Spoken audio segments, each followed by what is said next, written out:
Welcome back, everyone.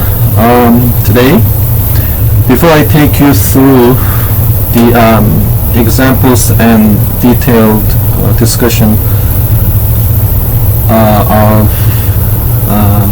those types of organic reactions, let me briefly give you a few more practical situations and few numbers for you to remember that will help you to understand organic chemistry better.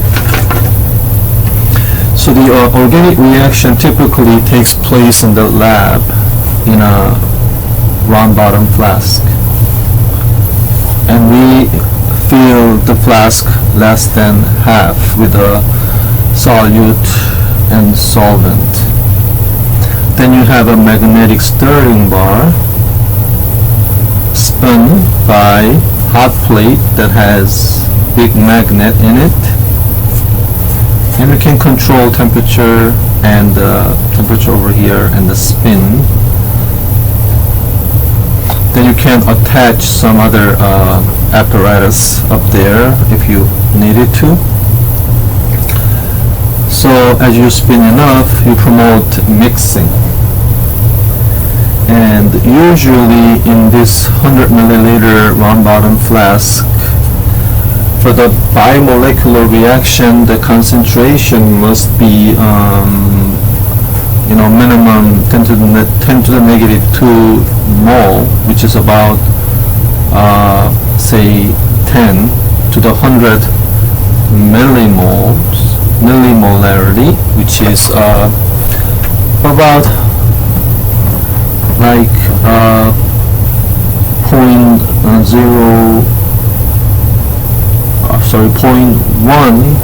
to 0.01 mole per liter, but in 100 milliliter round bottom flask, that will be 1/10 of it. Then if you multiply the molecular weight, typically small organic molecule has a molecular weight of couple 100 gram per mole. So you are talking about like couple grams of sample in this about 50 ml of solution.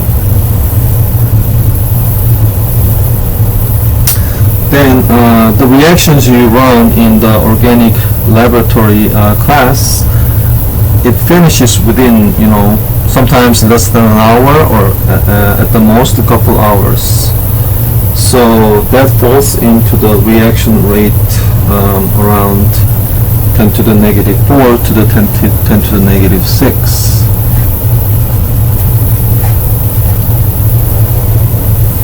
So if you multiply the concentrations for the bimolecular reactants,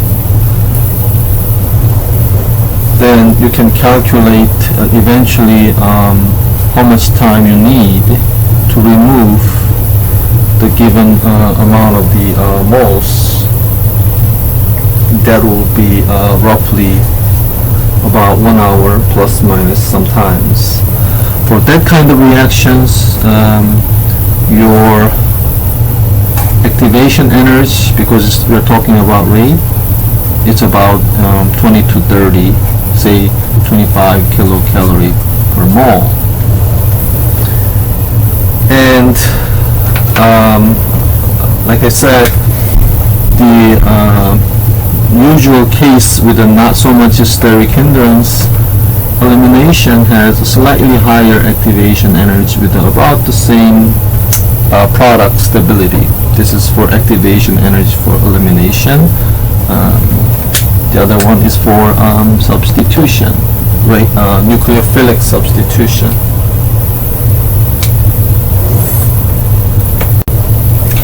So if you look into the flask where it is stirred and mixed, you have reactant 1 and the reactant 2. We're talking about some millimoles. It's still a lot of more than 10 to the 20. So trillions and trillions of molecules you have.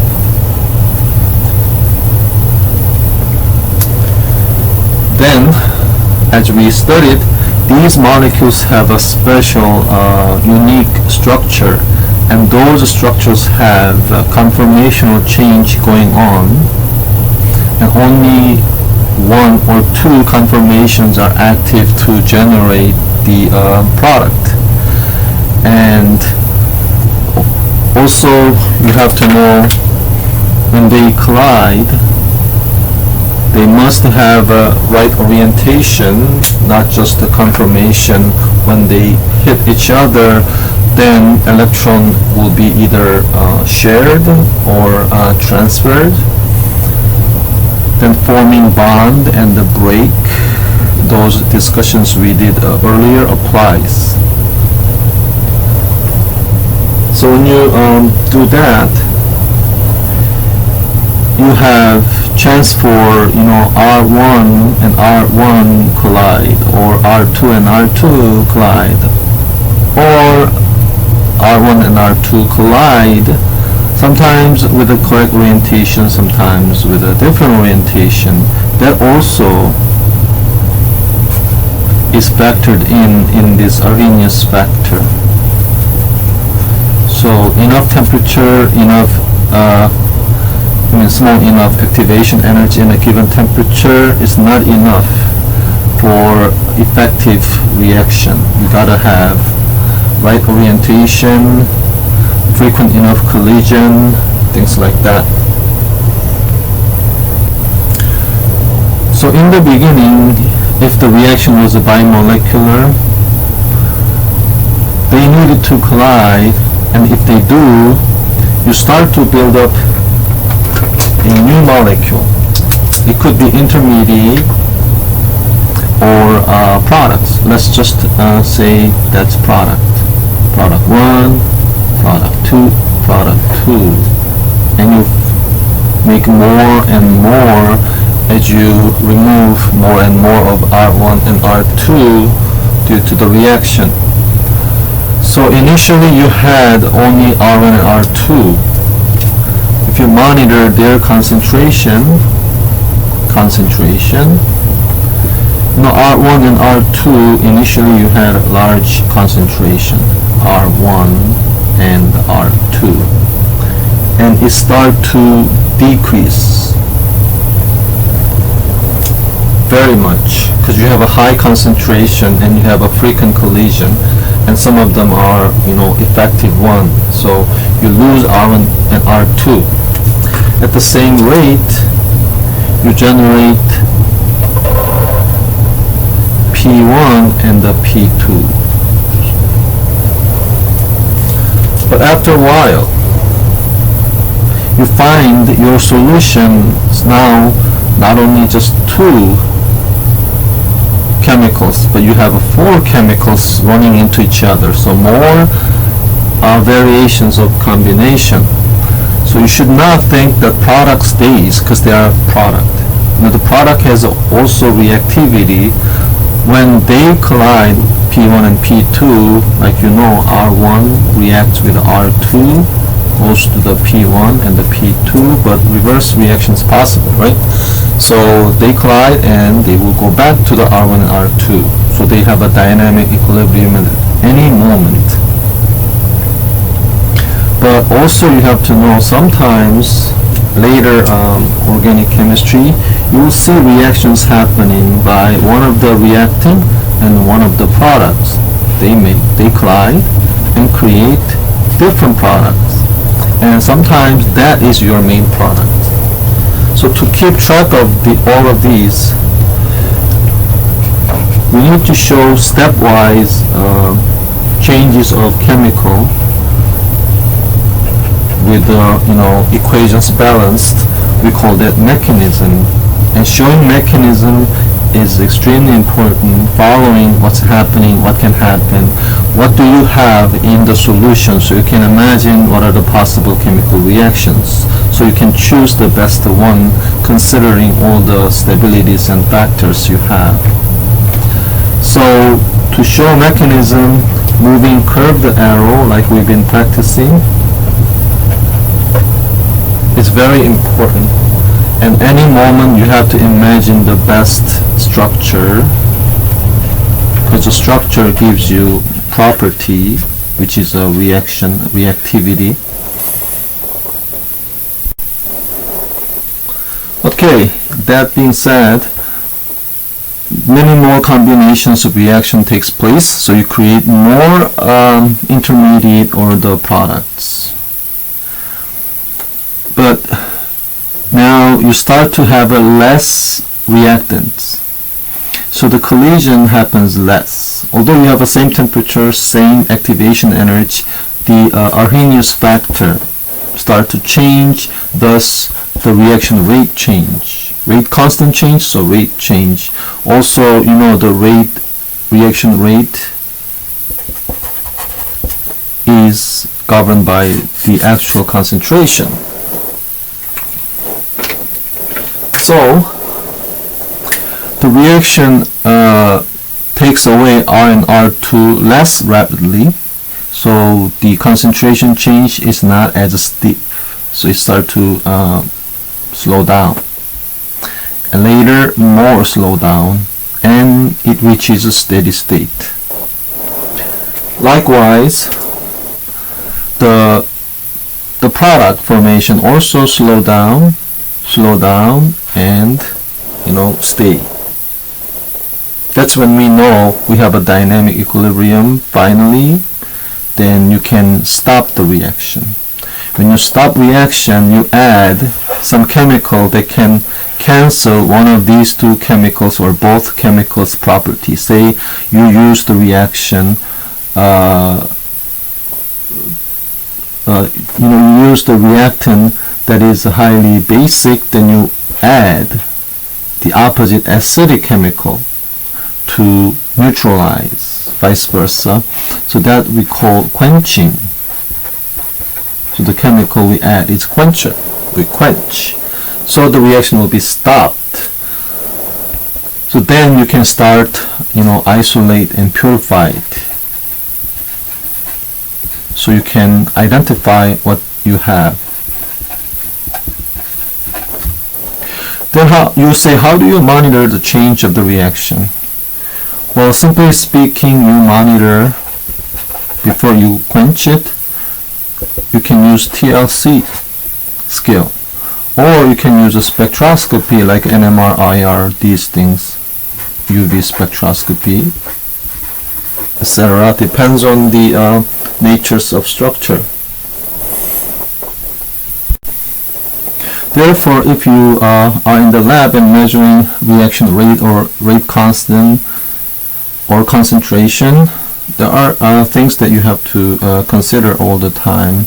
Although temperature is always fixed as you set the temperature, and the activation energy is set if you determine the reactants, but what's changing is concentration of each chemicals involved.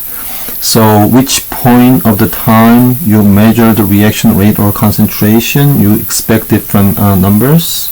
Even the reaction rate and the reaction rate constant can change. So also how much reactant you use can change all the measurements for the rate and the rate constant, etc.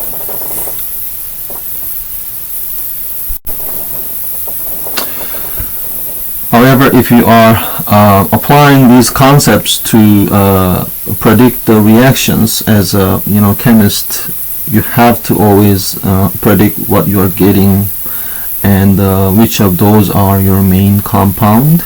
Later on, you are asked to predict based on those predicted structures. You have to predict the outcome of the spectroscopy picture. So the chart you have in your mind can be matched with the actual spectroscopy chart. So you can say, oh, what I have separated is the right compound I expected from, say, substitution bimolecular. Also, in predicting possible reactions, one thing I added here on top of the previous video factors that we discussed are, there's no order, it's a random collision. anything can run into anything. So there's no awareness of chemicals themselves, like I have to run into, if you are R1, just R2, no such thing. So randomly running into, therefore there is no order of the reaction. If you are a product or intermediate, you don't go back or you don't do anything with the other guy in the flask. There's no such thing. This sometimes is very critical concept in ruling out some mistakes. Also, although I said pKa is not exact measure for organic compound, since you're not using H as acid all the time, it could be more on carbon, but it can be a good guideline. So if you memorize these pKa values of different group that's attached to the hydrogen with some understanding, then it will help you to justify the organic reaction better. So again, the acid is the one that generates reasonably stable conjugate base after releasing H+. If that was organic compound, the carbon with the leaving group that generate the carbon positive or even bound one in Sn2 type, and the leaving group should be reasonably stable. And any base attacks hydrogen, then the hydrogen will be given to the base, and carbon will be given to the base if that attacks the carbon. So same concept, we looked at it already. And in general, the base binding to the hydrogen has about 15 to 20 kilocalorie more stable bond than the bond with the carbon. So breaking bond with the carbons is easier, but also formation is not as stable. So when this sp3 carbon is reacting with a base, it will give you this conjugate base, carbon minus, with the H plus bound to the base. And that you have nitrogen with the two lone pairs. We've seen this couple times. Then hydrogen is given to the base. So if it's OH, OH bound to it, so you make water, that kind. And there you have sp hybridized orbital holding the lone pair. So same carbon, but this lone pair is in the sp3 and that's in sp. So H plus going to the base. And water obviously make this conjugate base with the H plus given. And that one we looked at, this conjugate base has resonance, so it is more stable than this. And H plus is given to the base. And these guys, halogens, you generate H plus, giving it to the base, but your conjugate base is a Cl minus or Br minus. Then we said the Br minus, HBr is more acidic because Br is big. But if you look at their electron affinity, they are quite similar. So in this case, it's not because negative ion is big to have a better acidity for HBr. It's because the Br is much bigger than the hydrogen, so the overlap between these two atoms are weaker than that of these two. That's why HBr is more acidic in this case. So numerically, if you can, please remember the pKa of this is 50. Roughly speaking, it all depends on what you have here and here and here. We'll talk about it qualitatively soon.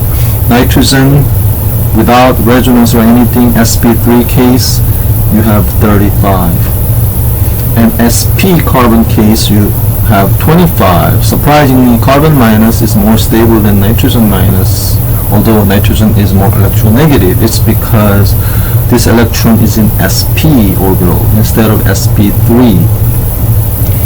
And oxygen is about 15 15.5-ish, but you have other factors, you know, when you mix with the other organic chemicals, so 16 or 17 is good enough, and that's also 3.5 to 4 point something, so you can roughly remember 4.5, or even sometimes it is 5, whichever is easy for you. Even 4 is okay. And this was a -8 and -10. So this will help you to estimate the order, you know, even when you have some variations. And if I throw in one more, something like carbon minus here, you see carbon's generally more unstable than nitrogen than oxygen, but carbon can be more stable, and the oxygen with the resonance is more stable by about 10, right? So resonance decrease the instability, decrease the pKa value about, you know, 11 or sometimes 10, sometimes 15, and so on. This case you can see the size difference change about 100 times of acidity, and it also changes. So the difference here is carbon electronegativity, nitrogen electronegativity, oxygen electronegativity. The electronegativity changed greatly too, 15 and 19, about 20-ish. So how much resonance it changed? Around here you said we said 11, it could be more, but remember the sp3 lone pair, like here it should be 50, but when you have a resonance with the oxygen, if you have a resonance with other, then the pKa value change, because the contribution of the other resonance structure is more important. But if that's not as good as oxygen, then the effect of taking electron away and localizing it is less, so the pKa is not going to be lowered as much. So oxygen case, from carbon you take more away than, you know, oxygen losing electron to the oxygen. So this is a major contributor. Therefore this pKa, the pKa of this hydrogen is about 25, as good as this carbon sp. So again, the carbon became more stable with a minus than nitrogen. Therefore, I highly recommend, I'll probably make a B-level video later, but I want you to go back to your general chemistry textbook and find some numbers. You have a periodic table,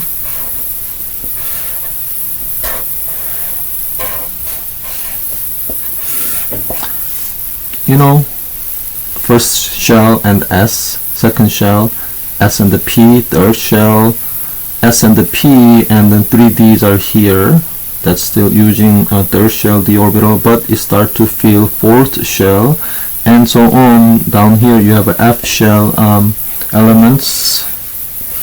Here you have 2 columns of elements, and I want you to get your concept of attraction and distance and those things applied to find out electronegativity generally understood.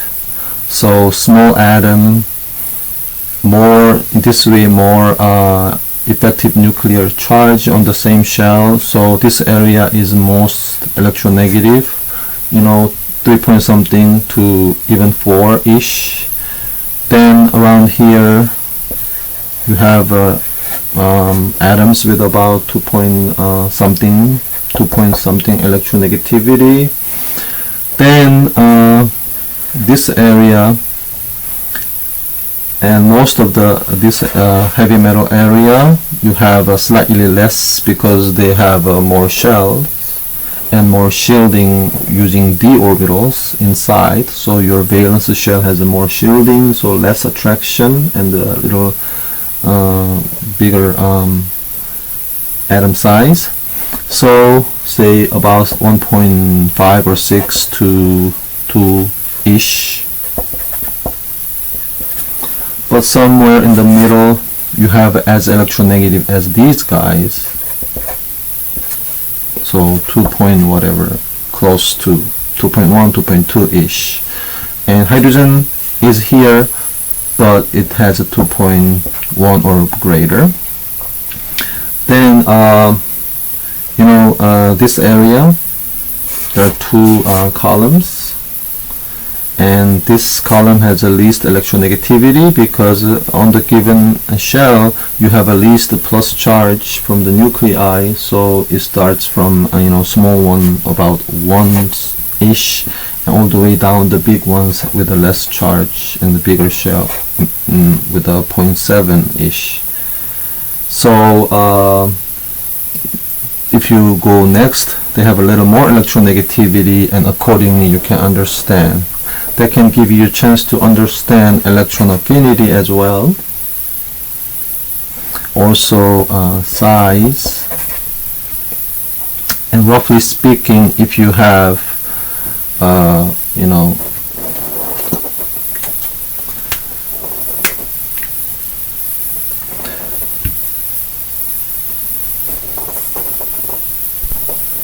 say the third shell,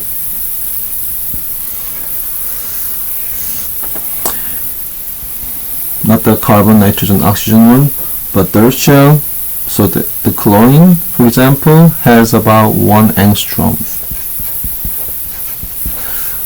That's small because they have a high nucleus charge for the third shell. If you go this way, it decreases. So sometime in the middle, like these third shell d orbital using heavy metals, they're about 0.8 to 0.54-ish. And here you have about twice bigger, so about 2.0. So roughly speaking, you can remember the chlorine start with the 1 all the way to this 2.0.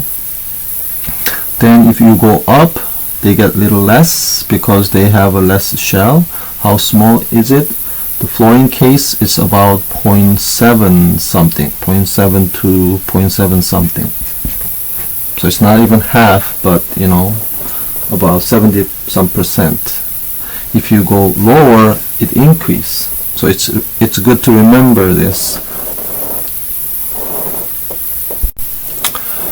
Also, when you have atoms like oxygen, nitrogen, carbons making bond with the hydrogen, whatever it is, you're talking about roughly 90 to 110 kilocalorie. But if you bound to the carbon with the same thing, it's going to be about 20 less. So something like a 90 to 70 something ish. So I have to switch the numbers, 70 to 90 ish. So again, that's because hydrogen is a small. Hydrogen is a small, bonding electron is closer to the nuclei that way. But also when carbon is holding other things, unlike the hydrogen, carbon has a different hybridization. So when you have sp3 carbon, say, bound to the hydrogen, let me give you a number with the hydrogen. So this was the hydrogen, for example, was about, say, just say 104 to 100. Then sp2, more s character, will increase the number up to 111. Then if you have sp carbon holding hydrogen, that's as big as 130 something. So more s character make the bond quite stronger, like about by 30 kilocalorie, which is big.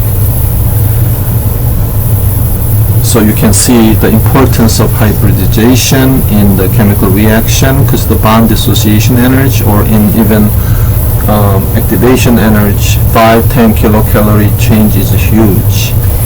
So, in fact, in transitional state, I showed you that sp3 carbon, upon the attack, it turned into the flat geometry, which is close to sp2.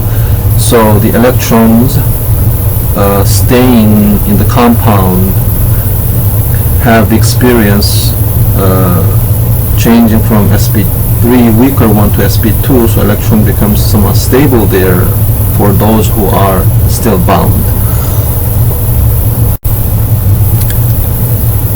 Okay, there you have an example. Now you have 3 chemicals, not 2. So, I put some chemicals on the arrow before. Either way, they're all in the same flask, running into each other and trying to form something more stable by breaking and forming bond. If they cannot break bond to make it better, then they stay as it is, but they just have an intermolecular association. So the difference between intermolecular attraction using opposite charge and the chemical reaction is whether you can create something more stable in significant amount. If not, it's not effective way of making new chemical, so we don't use it as a chemical reaction. They just are mixed. Also, I don't want to start emphasizing types of reaction for now. That way, my experience is students try to keep using those few handful typical reaction picture to analyze the chemicals. That kind of ruins whole training of your chemical sense. How to analyze, how to visualize, and how to connect the facts and come up with the inductive reasoning. That's what you need as a scientist, even when medical doctor come up with a certain disease based on the data and their knowledge about anatomies and typical symptoms related to, and there are some overlaps and contradictory things, and you have to have the power of inductive thinking. So I'll try to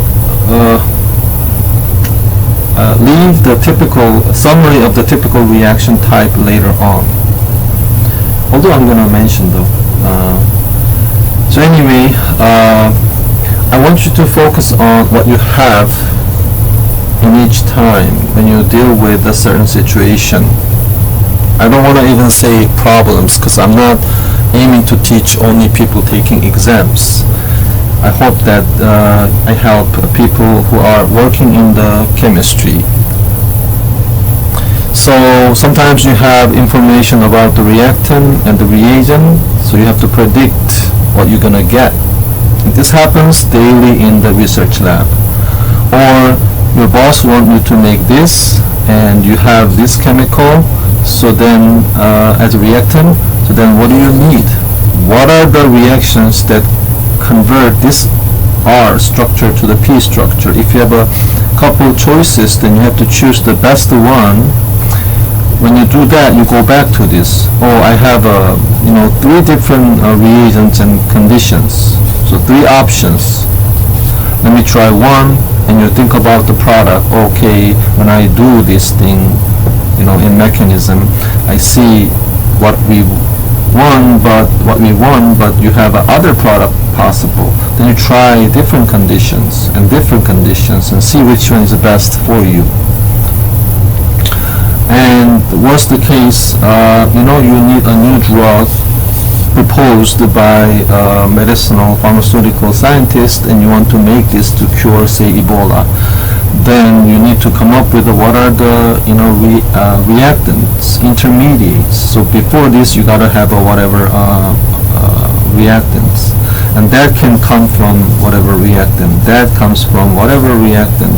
And each time you have this situation, then each time you have options, several options here and here and here as well.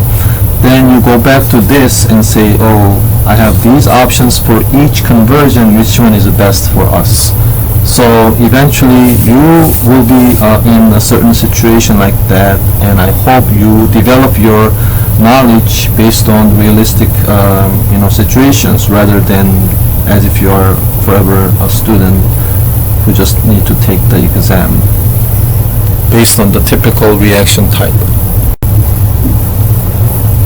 There. So you have three chemicals, but you always have to look for the best base, most strong base. The strongest base is the one that has electron least stable in potential energy. So you want to get rid of that.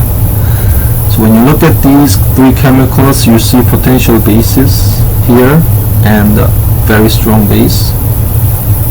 That as well looks like this one used as a solvent, and that is the base with the counter ion.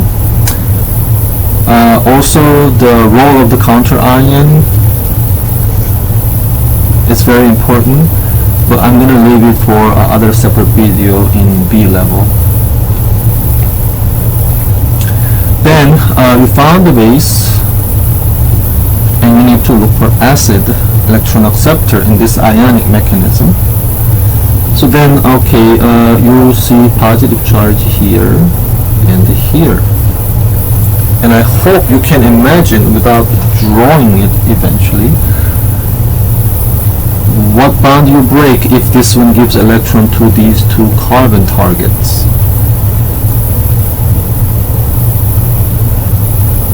In each case though, you have to always think about, is my base strong enough to attack right away? If not, those conditions. You have to heat up, and carbon must be stable enough, leaving group must be good enough, and so on. So you see, oh, it's strong enough for bimolecular. Then do you attack carbon or hydrogen? Well, that depends on steric. So if the steric is not high enough, you will attack the carbon. So the guideline I can give you is you attack carbon if your target carbon is primary, meaning the carbon holds one carbon neighbor or one atom, and or your base is primary.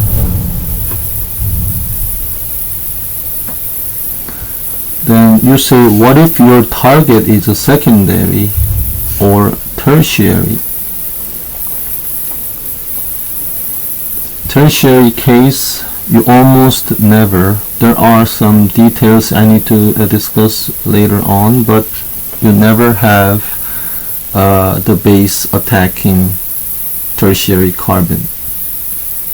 Secondary case, you have chance to attack if the base is like oxygen with a small hydrogen, relatively low temperature.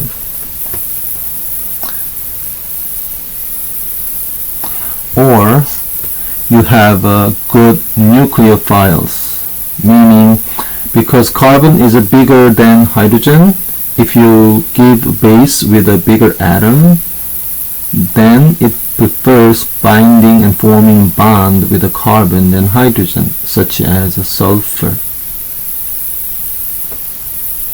So, SH minus or SCH3 minus, these are sulfur compound.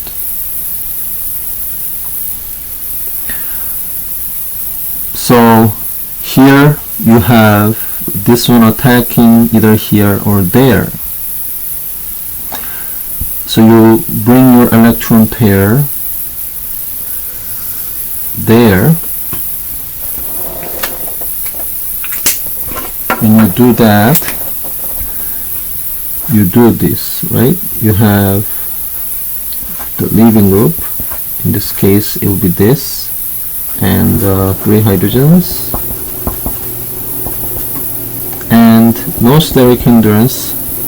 So oxygen, lone pair, another pair over here, and you have a CH3 and one more pair behind it, and that's negative. So the electron here push and shared, that makes these things get inverted, inversion of configuration going on. Then the electrons are pushed. Then in the transition state, you see the steric is not too bad because they're all just hydrogens, and the carbon has just one big group, which is leaving group, but that's away from this incoming group. And the CH3 has 3 hydrogens, but they're not bothered by these hydrogens. So you go ahead and attack, and the guy that's going away will take the electron, but soon enough you notice there is a partial positive carbon with a pi bond, so you can have a resonance going on. So you have a little early transition because the leaving group is more stable than this, and you already know this is exothermic reaction, so transition comes earlier with a low activation energy. So it happens readily, and you are forming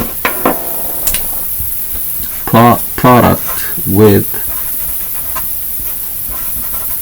ether functional group,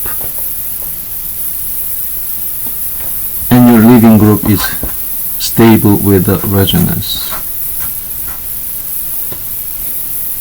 That's something you have to imagine. For now we are drawing everything. Okay, let's start attacking this guy. So this one has pi bond with a 3 shared electron, so it's sp2, meaning it's flat. So center, carbon center is sp2 with a pi bond going on. So electron's not in the p, right? It's in the middle. Then one of them is methyl, the other one is oxygen with the lone pairs, and the CH3 either sticking up or down to avoid the collision with this guy. So let's put it down, CH3. So when your base comes,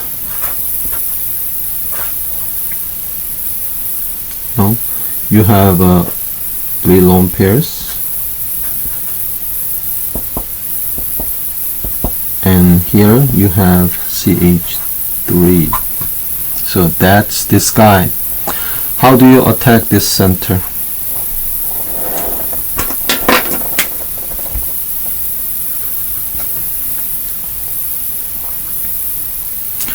Yeah, so there is a p orbital and there's a sp3 orbital.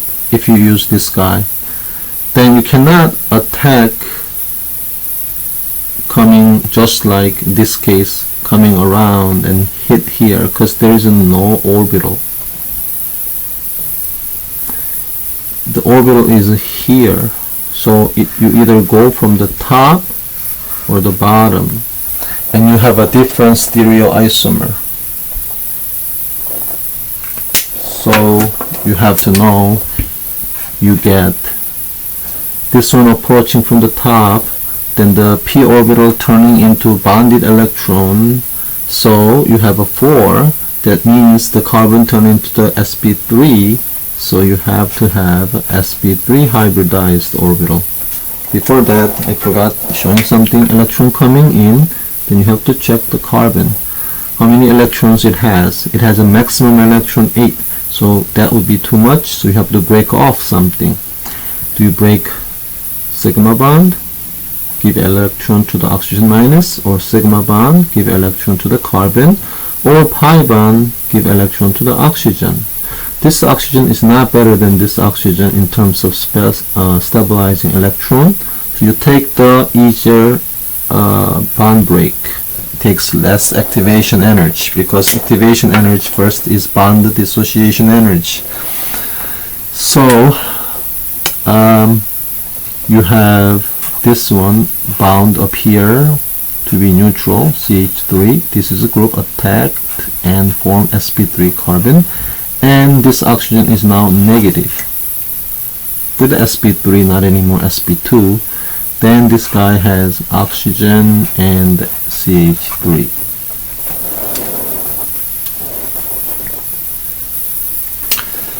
Yeah, so it can keep going. But here you can see already this is more stable conjugate base than this. Therefore, this is better. Then we have to say which was a better acid. Was this carbon better acid or this carbon better acid? Remember, the acid, the acidity of the acid is judged by conjugate base. So when you attack here, the conjugate base is here, attack there, you have a conjugate base like this. So this is a better conjugate base with a better stability. So that was a more acidic carbon, so you attack here. Therefore, you should know it's not the absolute number of a positive charge that you judge for higher acidity. If you have to order which acid is better, you do by looking at the conjugate base. So this is your major product. It depends though. If this was not this guy, this could have been better one. You know, the case of I make a less stable one, but if next step is giving you more stable product, then the reaction can go this way rather than this way if whatever is more stable than this. So what if this was a chlorine then? Well, this carbon, if you look at it, the carbon is highly positive because you have 3 oxygens pulling electron away. So it's quite acidic. But it's not that acidic with this guy because conjugate base you can generate is when internal intramolecular reaction is faster than intermolecular reaction.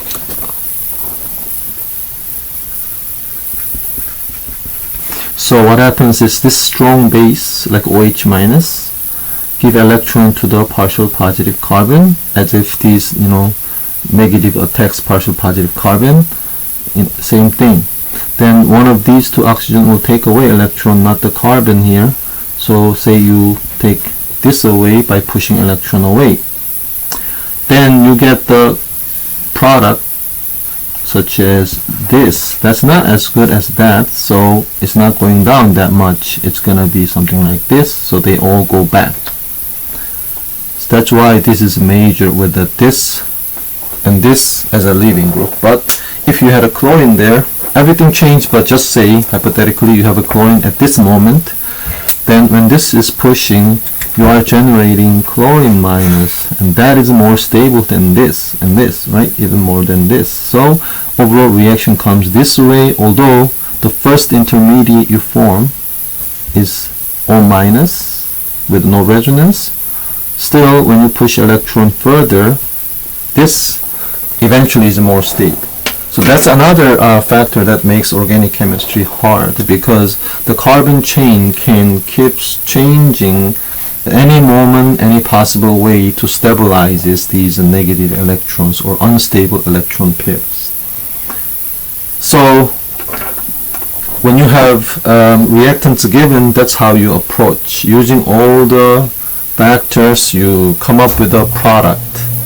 Then you say, okay, not we knew the type, we now determine the type, saying, okay, the organic compound we had here used this as a leaving group. Remember, organic compound carbon and the leaving group attacked by Lewis base, and Lewis base replaces the leaving group simultaneously because this is a strong guy. And replacement is Sn, and it's by bimolecular fashion, so Sn2. So it's true in general. If you know type of the reaction already, then you can apply. Sn2 is typically whatever base is given, you attack with that onto the best acid that pushes out the best leaving group. That's it, Sn2. But what if you don't know? Do you want to judge the type of reaction by looking at the reactant? You may not. Some simple case it works, but some cases like this, it may not work. It may not be Sn2.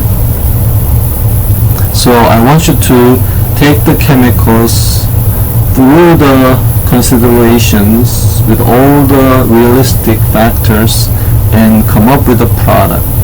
Then you say, okay, overall it is Sn2. If this was the case, this is a addition elimination kind of a reaction. We deal with this type in later chapters. Before I leave Sn2, yeah, you should have a small nucleophile, preferably negative charge fully, but does all the Sn2 reactions caused by negative ions? Not really. The oxygen in neutral state, like this, alcohol or water, or how many ever carbons you have, these are the neutral-ish, slightly basic or acidic compound, but considered neutral, meaning it can act as both, has no strong preference to be acid or base. It can be both. However, with a negative charge, meaning gave all the electron to the oxygen and got rid of the hydrogen, then you have a strong preference to be base. However, what about less electronegative atoms than oxygen, such as nitrogen? Nitrogen negative is even stronger than oxygen, but what if it's neutral, like 3 hydrogens or 1 hydrogen and 2 carbons and things like that? They have a slight different basicity. We have to care later on, but the point is, when you have a nitrogen neutral, they are already more reactive lone pair, so it is basic. Also, like sulfur, even they are neutral, the lone pairs are even more basic than oxygen. So all of these, they can act as strong base. It is an intermediate base, but they can cause Sn2 as a strong base. If it's a weak base, it will be Sn1 or E1, but they are not the case.